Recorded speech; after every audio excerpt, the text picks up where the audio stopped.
Hey guys, today we're going to be talking about quiet luxury. This has been a really hot topic for a while now, and my very good friend here on YouTube, Grace, she has a channel called Everyday Edit, which of course I'll link down below in my description box. I will also link her video down below in my description box, so definitely please check it out. But she approached me with this fantastic idea about talking about quiet luxury and our take on it. And we both really appreciate the style of quiet luxury. She really is the epitome of quiet luxury. Just her entire vibe, her demeanor, of course, her style. It's all about quiet luxury. And so, I couldn't think of a better person to have this conversation with.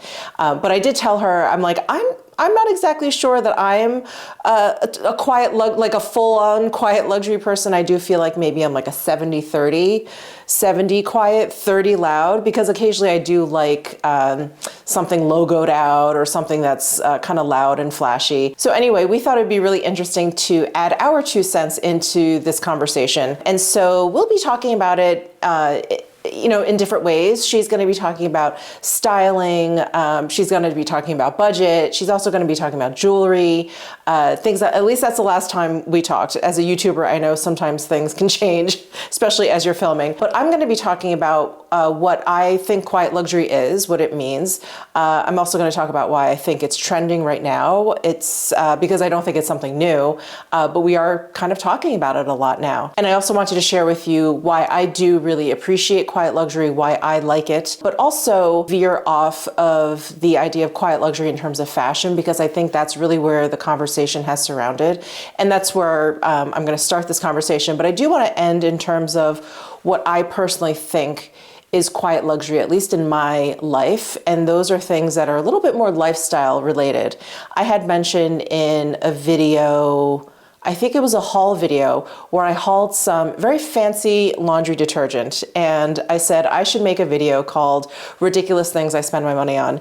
And that was one. I think I also hauled a pillow mist in that video. That was another. And so as I kind of came up with the talking points for this video, and I thought, oh, well, let me talk about like the quiet luxuries in my life or things relating to lifestyle, it ended up being these things. So we're going to be talking about ridiculous things I like to spend my money on towards the end of this video. So definitely stay to the very end because I know many of you commented and said that you thought that would be a hysterical video. So anyway, and of course it's all tongue in cheek.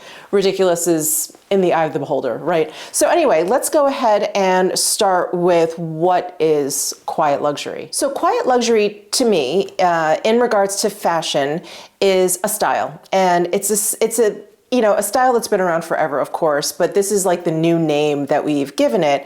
And when I started becoming interested in fashion, I really liked this idea of minimalist or minimalism in fashion. And I also really liked avant-garde fashion, but I also really, really appreciated classic clothing that was timeless, clothing that was tailored, clothing that really just transcended trends. And so when I think of quiet luxury, or what we're referring to these days, is this sort of intersection of minimalism and classics in terms of clothing. I think of really beautiful, high quality cashmere sweaters. I think of double face cashmere overcoats. I think of really beautifully tailored blazers and super fine wools and trousers that just like hang beautifully, that break beautifully over the foot. These are the things that that come to mind when I think of quiet luxury. What I don't think of are logos, super bright colors, a lot of patterning. Those are things that I don't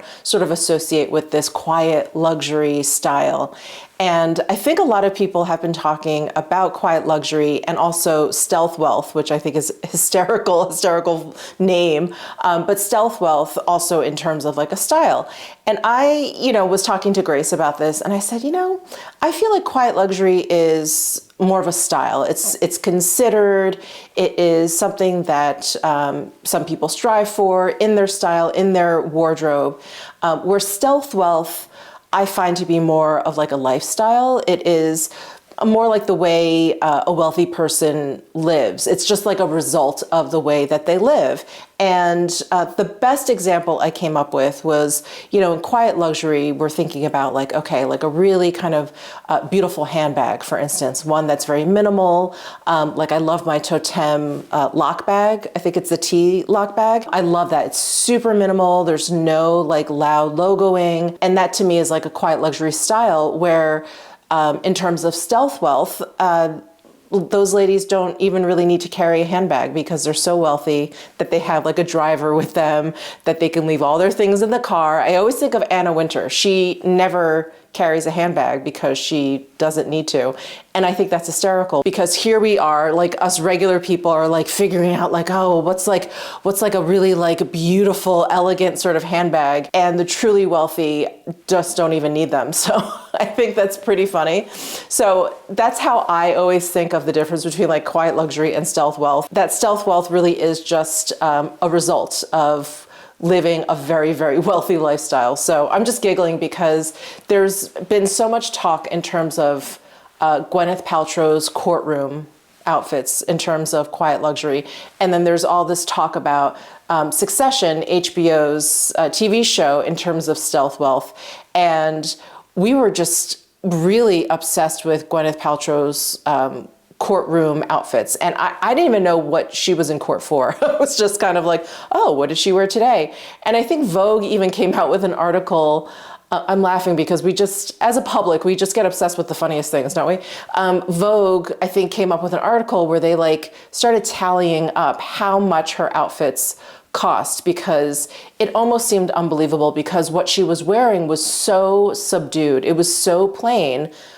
But this is Gwyneth Paltrow. She comes from money, she has money, and she's always been this kind of fashionista. So I think people were just very curious, like, well, what is that? Because it looks cool, but it's so plain. And so, Vogue would tally up her outfits and they were like astronomical, tens of thousands of dollars because everything was about what you couldn't actually see. So she was wearing like a really thin kind of I think it was like a cashmere, very thin sweater, like underneath a blazer. And it looked like nothing, but it was, a thin cashmere sweater. And so that was very expensive. So I think we became really interested in this idea of clothing that you could only appreciate if you're in the know. It's like this secret club of like whether something is actually a fine fabric or not, or being able to identify a piece even though there's no logoing or anything like that. So I really started to like appreciate this kind of like fascination for like trying to identify like where clothing was from. And then in Succession, Brian Cox, who plays the father, the patriarch of the family, I can't remember, Roy, I think is the name. Anyway, he and the oldest son, is it Kendall? Sorry, I have to catch up on Succession. They are always wearing these baseball hats, but they're logo free.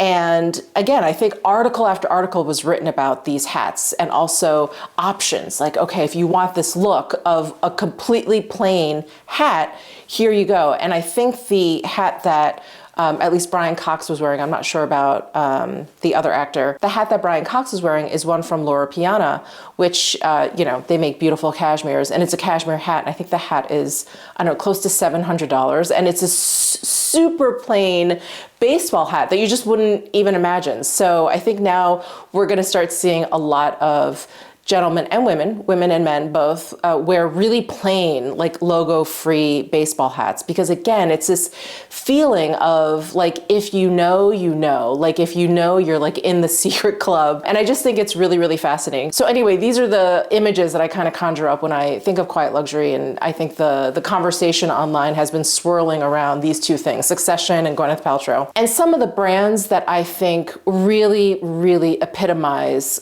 quiet luxury, and I kind of broke them out into three different categories. There's minimal, there's the more artsy, kind of like toned down avant-garde, and then there's the classic. So for me, minimal would be like the Row. Of course, I'm actually wearing my The Row schoolgirl blazer. There's Kate, who's known for her cashmere knits. Totem, which you guys know I love. I just talked about their T-lock bag. Jill Sander, which is kind of like an old standby. I actually have an old overcoat, which I'll pull out and show you in just a bit. Prada, I think kind of falls into this sort of minimal, you know, kind of logo free. I really like when they use the plain triangle on their clothing. So I would put Prada on this list and put them under the minimal category. And then there's the artsier houses. I think Bottega Veneta, Loewe.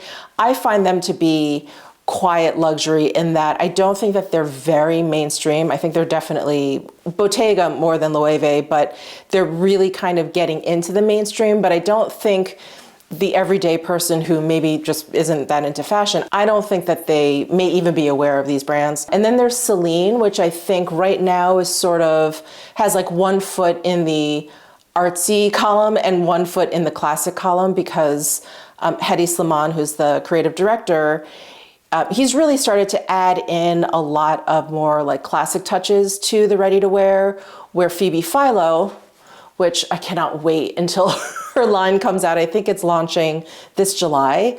I am like a kid on Christmas Eve night. Like I cannot wait until she launches her brand.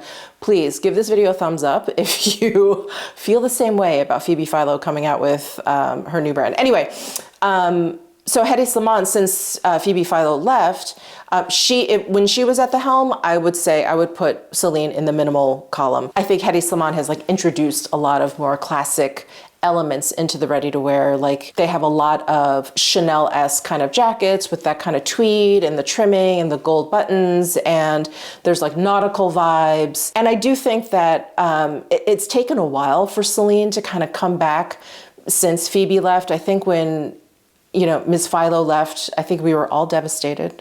We all still miss her completely, but he's done a really good job. I think he's really stayed true to the brand. Anyway, going off on a tangent. So I do think Celine kind of straddles classic and like the artsy kind of quiet luxury. And then in terms of classics, I think of Brunello Cucinelli and Loro Piana. Both are very, very well known for their cashmeres.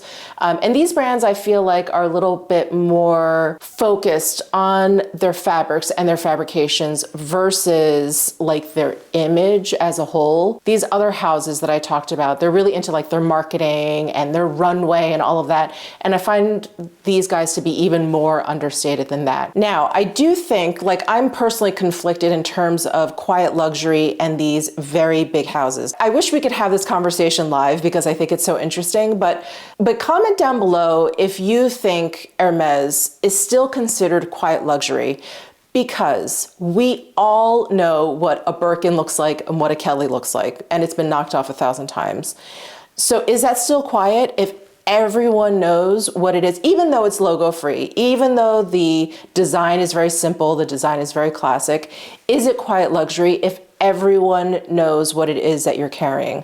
I'm not sure. I can't answer that question because I think it just sort of depends on what you think quiet is. If it's purely aesthetic, then yes. Or if it's more of like an essence, then I think no, because like I said, everyone can identify an Hermes bag. And then on the flip side, if I think about a brand that I don't consider quiet luxury at all, like Louis Vuitton, I think of their monogram print. I mean, I think typically you would say that's pretty loud luxury. It's their emblem, their logo just all over. But I think because that has been around for so long, it has become so classic, that brown with the leather trim. It's so classic that I do feel like there's a little quietness to it because it is so identifiable that it's like kind of fading into the background. Anyway, on all of these points I'm making today, please comment down below because I'm just so interested in what you guys think. Also, let me know what brands you think belong on this list because I would really be interested to hear. So that in short is what I think quiet luxury is and the brands that sort of epitomize it. But why do I think quiet luxury is trending now all of a sudden? Yes, there's Succession, and yes, Gwyneth Paltrow's courtroom outfits, but Succession has been around. You know, this is like, I think it's fourth and final season. Gwyneth Paltrow has been around and she's kind of dressed the same way. I mean, maybe a little bit plainer these days now that she's a little older. So why is it trending now? And I have three three thoughts. Two are related. So the first two are related to the economy. And I think historically we have seen whenever there's a slowdown or a downturn in the economy, fashion becomes a little bit more somber, it becomes a little bit more sober, and the aesthetic becomes very, very toned down. And a lot of people have kind of theorized that it's because, you know, when you're more concerned with money, you're kind of not paying attention to the trends, but you want to invest in things for the long haul. You want to buy fewer things that's going to last you for years, that you can pull out year after year and they'll still look good, they're classic, and they're timeless. They transcend trends. So that's one theory. Another theory is, and one that I very much agree with because I saw this firsthand in New York, but whenever there's a downturn in economy, petty crime goes up. And the last thing you want to do is be strutting out there with all of your fancy shit just on display. You basically are putting like a target on your back. And you don't want to be out there like there for the taking. So I think that also has something to do with it, where it starts to feel like not the right thing to do to be like really logoed out when there is like a little downturn in the economy. So those are two theories. My personal theory, and I don't know if anyone has said this already, probably, but I haven't read this anywhere. And again, let me know down below in the comment section what you think. But I feel like, and again, I kind of noticed this, especially in regards to the conversation around Gwyneth Paltrow's outfits. But I feel like we have come to this point in social media where we are all like pros now when it comes to content. We know how to look at things. And what I mean by that is, I think when Instagram was getting more and more popular, you know, people were really putting out there very, very flashy, eye-catching things, or things like really to show off. We have all had that conversation about how Instagram isn't real life. No one lives like that. We are just, you know, putting like this Instagram veneer over everything. There's, of course, these posts now like Instagram versus reality, where you swipe and you see the person without any filters or whatever, no Photoshop. So I think we're kind of hungry for images where we need to like look a little bit more deeply. And this is what I observed with the whole Gwyneth Paltrow thing. It was like, wait, what is she wearing? Because it was so plain, you just didn't think of it at first. But then it was like, oh, she looks pretty chic. Like, what's going on there? Same with Succession. I don't think any of us kind of talked about their outfits like the first couple of seasons. Now it's like, what's that baseball hat he's got on? Now I feel like we want to look at images, or we want to see things, and we want to be able to like identify them. I think people are more intrigued now with images that have them linger because they're not exactly sure what they're looking at. You know, like these Gwyneth Paltrow outfits. It's like, is that nice? Is she wearing something from the Row? Or is that something from the Gap? Or is it a mixture? I think we are enjoying this like kind of like breaking down of outfits and kind of like figuring out what people are wearing. So that's just my observation, and I feel like that has kind of brought this quiet luxury style to the forefront. Like I said, this is not new. You know, minimal classic styling that obviously has been around forever. Those are some reasons that I think quiet luxury is trending now. So why do I love quiet luxury? I love it mainly, well, there's two reasons mainly. One, the timelessness of it. I love being able to purchase something and know in 10 or 15 years, I'll still be able to wear it, and I'll still feel good. I'll still feel like I look like I'm wearing something that is modern. And like this Row blazer, it's in their collection again. I purchased this, as you guys know, last year when I went to New York, and it's such a simple, well-tailored piece that, you know, I just know. I know in 5 years, I'm still, so long as I don't gain any weight, in 5 years, I'll still be able to pull out this blazer and put it on, and it'll still look impeccable. And this Jill Sander overcoat I purchased probably like 13, 14 years ago. And it's just a simple black overcoat. It has single-breasted, 4 buttons. It's pretty much just a straight overcoat. It hits about the knees, and it has like a flat lapel. You know, it doesn't fold back, it's just in. So the design is incredibly timeless. I think it transcends trends. But the second reason why I love quiet luxury, or the idea of quiet luxury, or pieces that we consider quiet luxury, is the high quality of the fabrics. And so when I say that this is still going to look good in 5 years, yes, partially it's the design, but partially it's the fabric, that it's not going to look worn or tattered in 5 years. And like I said, this coat is 13-ish years old, and I wore it non-stop in New York City during the winter, probably during the months between October and March, for years. And I probably don't wear it quite as much here in Vegas because it doesn't get that cold. But look at the fabric. It looks brand new. It looks untouched. And this is 80% wool, 20% Angora. And it's incredible. The lining is still intact. So it's the high quality of the fabrics that are used by these brands that I really, really enjoy. And I talked about this in my Caring for Fine Knits video, which I'll link down below if you're interested. But I talk about what makes a high quality knit, a fine knit, versus, you know, one that maybe isn't quite so fine, or, you know, less expensive. And I got a few comments from you guys, which just put a smile on my face, talking about how you really felt like, especially when it came to knitwear, you definitely get what you pay for. And I could not agree more. It's one of those things, I mean, more than wovens, but knits especially, you absolutely are getting what you pay for. And if you splurge on like a Brunello Cucinelli cashmere sweater or a Loro Piana, you know, cashmere scarf, it's going to look brand new for years and years. And that's really difficult for knitwear. It really has to be a fine quality. So that is definitely another reason why I love quiet luxury. The last reason I love quiet luxury is, as much as I would love an entire closet full of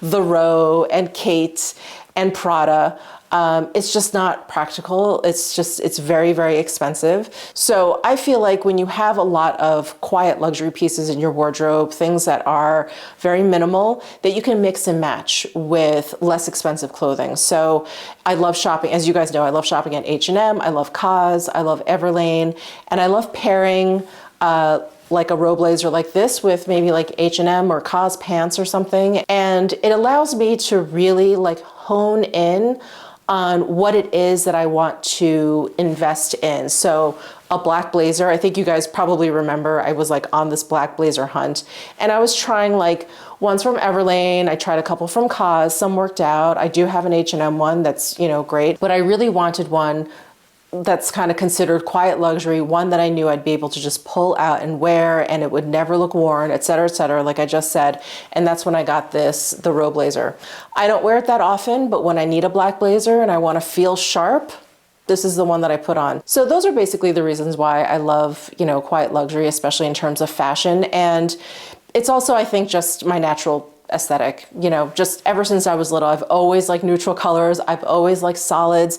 I've never been that into patterns. I'm more into texture, which is why I love knits. I'm more into texture versus like patterning. And so I think naturally too, it's just something that I am attracted to. But I mentioned in the intro of this video that I was going to be talking about quiet luxuries, things that I incorporate kind of in my everyday life that, you know, make me feel luxurious or just, you know, bring me joy.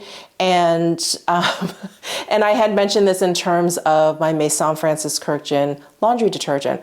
This is a very expensive habit to get into. It is laundry detergent. If you like the scent of Aqua Universalis, you are going to love, love, love this laundry detergent. It doesn't smell exactly the same as the cologne, but it is very, very close. And I think if you like one, you'll like the other.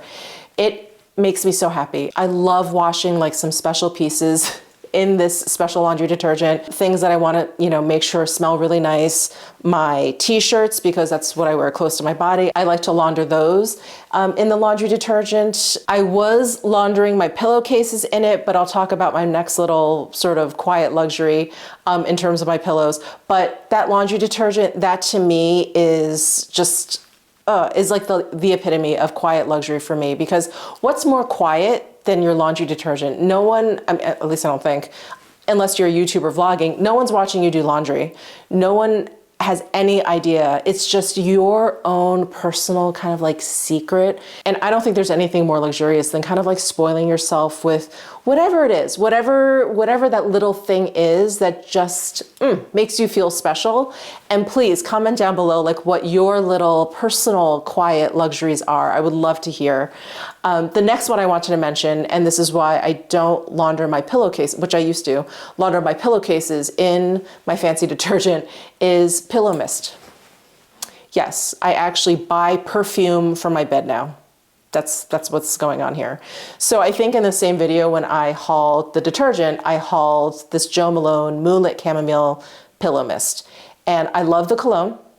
It's great. And when I saw that they had a pillow mist, I was like, oh, let me try that. Yes, full on understanding that I was buying my bed cologne now. Anyway, I spray just a couple spritz on my pillows at night and it's glorious. I just love it. I lay back and I take a deep breath and I feel like there I am in my like sarcophagus and I love it so much. Now I'm completely hooked on pillow mists. And yes, another ridiculous thing that I like to spend my money on, but it really is, it's a quiet luxury. It's a little bit of luxury I can introduce into my life that is just very special to me. I've also talked about how much I love fancy hand soap. I guess I have like a scent thing because if something smells really good to me, I just feel like instantly transported. It's like a little hit for me. But I love fancy hand soap. I have Jo Malone Lime Basil in my office bathroom downstairs.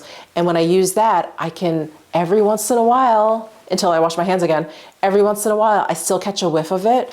And I love it. I love it. It just makes me so happy. Every time I catch a whiff, I'm like, my hand soap. And I get really excited.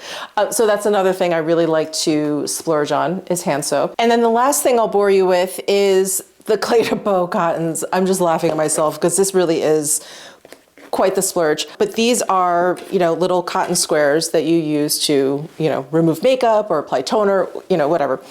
And I remember I used to always buy them in bulk at Costco and sometimes Walgreens. Walgreens sometimes would have like big packs of cotton pads. And I remember using those and they were, kind of scratchy, but I didn't know any different and it was fine. And then I graduated to the Shiseido cottons. I remember during one of the first Sephora VIB sales that I enjoyed, I was like, oh, let me get some of these Shiseido cottons. They seem really popular.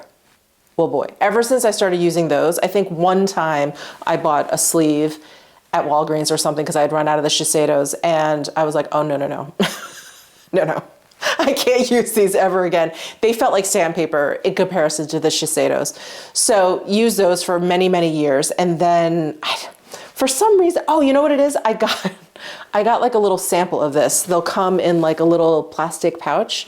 And sometimes you'll get it like at a Clé de Peau gift with purchase or at a department store where they're giving out, a whole bunch of stuff, those goodie bags.